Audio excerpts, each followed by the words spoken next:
like super slept on the team. Like, you may not hear about Light and Don much. When you run into bracket, you don't understand why. Like, that's the type of team that will creep all the way up in a national without anybody really knowing who it is, right, other than the fact that Light's gotten a little bit more recognition of late. Same thing with Ling and Ralphie, though. Definitely look forward to seeing them run that back. Right now, though, I heard Pac-Man selected, which means there's only one person in the venue crazy enough to do that. Hammer Time. No, I'm just kidding. Hammer Time's not actually here today. Shout out to Hammer Time. If you're not here and you're in the stream, we miss you. You should be here. But we have Kiwi and Pelca, two of the Brawl vets who stuck around, fought all the way through into Smash. Rocking Pac-Man and Cloud.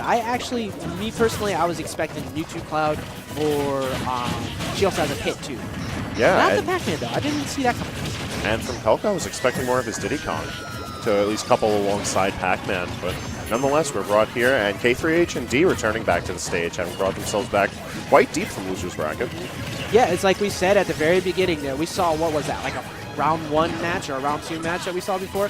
Right back into, we're actually in losers quarterfinals, so definitely planned on seeing them come back. This match right here, I actually don't have a good prediction for who's going to win the set, because both of these teams are pretty static and very strong out of region. I think beneficially, Pelca and Kiwi have the advantage in terms of Cloud, just because Cloud.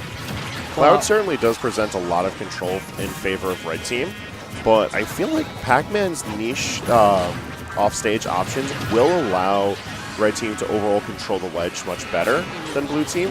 It's going to be a lot of effort for K3H coming back to the stage anytime that he's knocked off stage.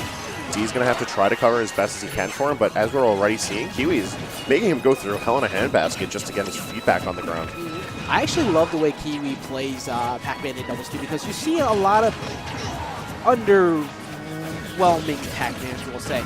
They like to put they'll put Fire Hydrant out in center stage way too much. When you leave that in center stage, you're giving your opponent the opportunity to blow it up and just get good damage. But she'll bait you into thinking you could actually use it. She'll let you put some hits on it, and then she'll play with you. Or she'll just use it as an edge guard tool and just go for item play. And nice getting that back throw and even this game back up.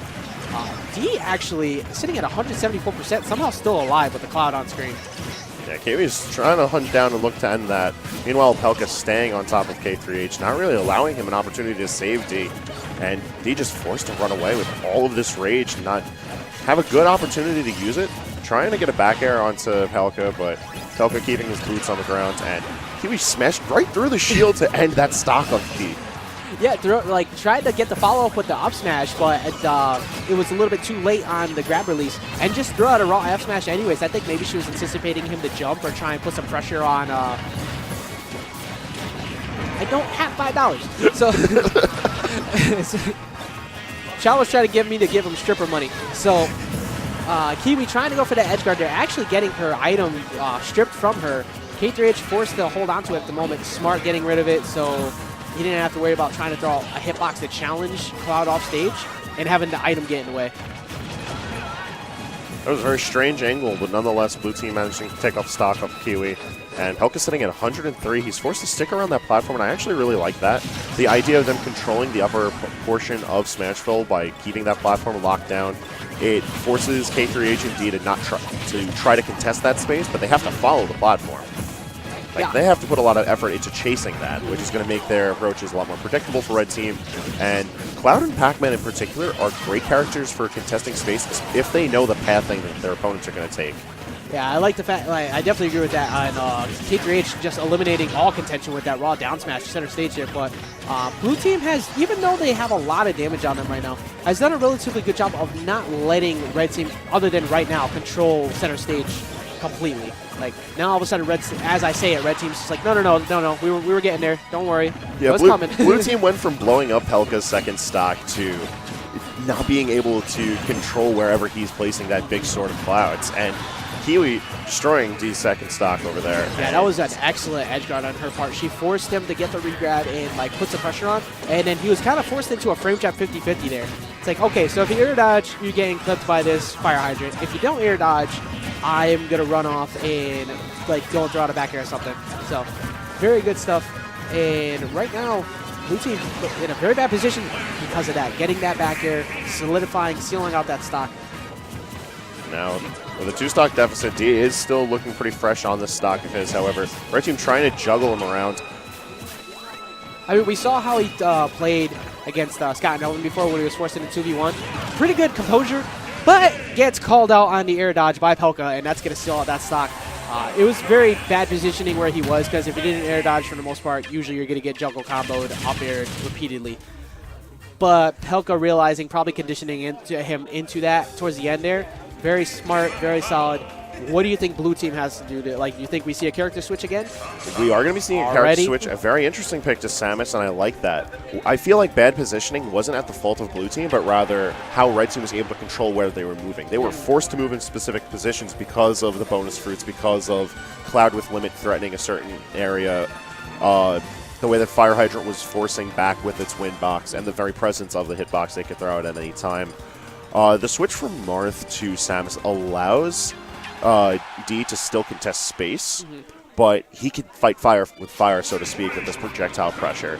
The super missiles and charge shot, and even the Zair, which we already see D throw out in the first second of the match, will all allow Blue team to better contest from a safe distance. I don't know if that's going to be enough, though, in Final Destination. Well, I think that it's, I agree with everything you said. Like, it's going to work out a little bit better for them because of FD, even though Kiwi's going to get more item play and more, and also you have the spacing of Clouds in there, being able to control a lot. The switch to Samus is definitely going to provide them with a little bit more comfortability. You're going to be able to get some recovery off of K3H. You're going to be able to contest them when they're trying to put a lot of pressure on, and when they're forced into this losing center stage control, which happens a lot. The charge shot is going to be able to be that ultimate, like, what's the word I'm looking for here? Like, it's like the great thing to even it all up for them, like kind of bring some balance to the match for them.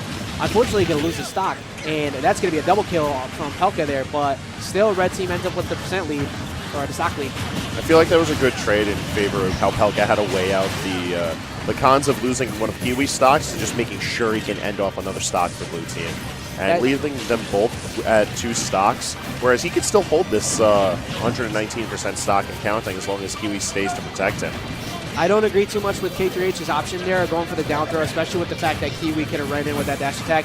Back throw, even if it didn't kill, like right there we saw it didn't kill, would have gave him some kind of stage positioning and lead him to this edge guard. Now let's see what Kiwi does. Nope, he was already out of the jump. Kiwi couldn't get back down there to go try and save his stock. So good stuff on Blue team, be able to even that back out with some good edge guarding. Oh my god. Did that Hydra just come through to extend the combo? Yup. It's like how sometimes you'll see Mario players specifically push their partners with Flood, or Link using Gale Boomerang for weird positioning. I actually love the use of wind boxes for quirky plays like that, and I feel like Pac-Man's one of those characters that facilitates that kind of play. You have to be creative with this character. There's so much offered in his kit, and because he doesn't have many good traditional tools, you gotta, look what to cook up on the fly. Yeah, you have to be as unorthodox as possible with Pac-Man, or you can just be as raw as possible with the F-Smash onto... Was that a team kill just now?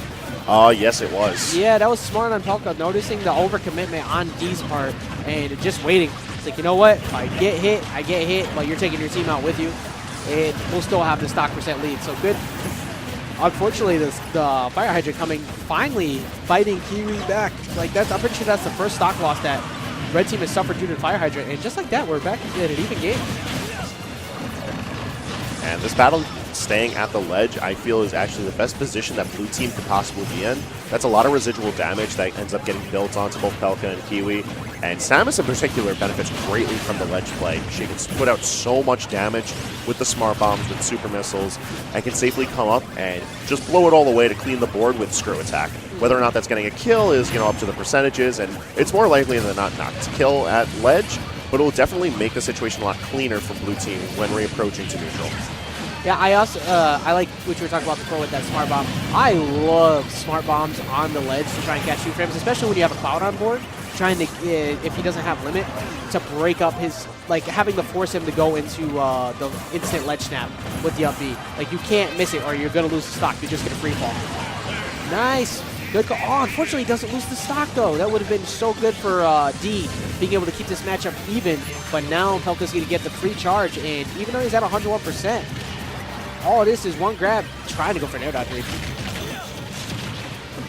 Still not able to close out that stock yet. He's sitting at 151. That's max rage, but red team still... They can have all the stage pressure in the world, but they really need to close it down on D because, like I mentioned, he's going to be fine staying at the ledge. Although in this situation, it's looking a bit grim for him, especially as Pelca gets his limit back, and they're ready for round 2 on trying to close this out. Yeah, and Kiwi getting her limit, so to speak, getting whatever item she chose right there. And unfortunately, he's going to miss a tech going for probably a drop-down fair on the ledge, and Kiwi calling it out immediately with that down B. And Pelca and Kiwi are going to go up 2-0 over K3H and D in a very... not so much dominant, but they were, when it came to the situations at hand where they needed to seal out stocks, they were ahead. It's like they were way more ahead, and their mental awareness, I think, was greater than K3H and D's in those situations. Right. I feel like at no point did it seem like red team was losing. It just wasn't so much that they were like really winning. Like game 1, they seemed to have like really be able to take that. Game 2, blue team was working an uphill battle, but they just couldn't coordinate themselves in a way that they could really push the envelope to bring things back to a dead even, and they couldn't catch a lucky break either. Yeah, that's a good call. Like they were playing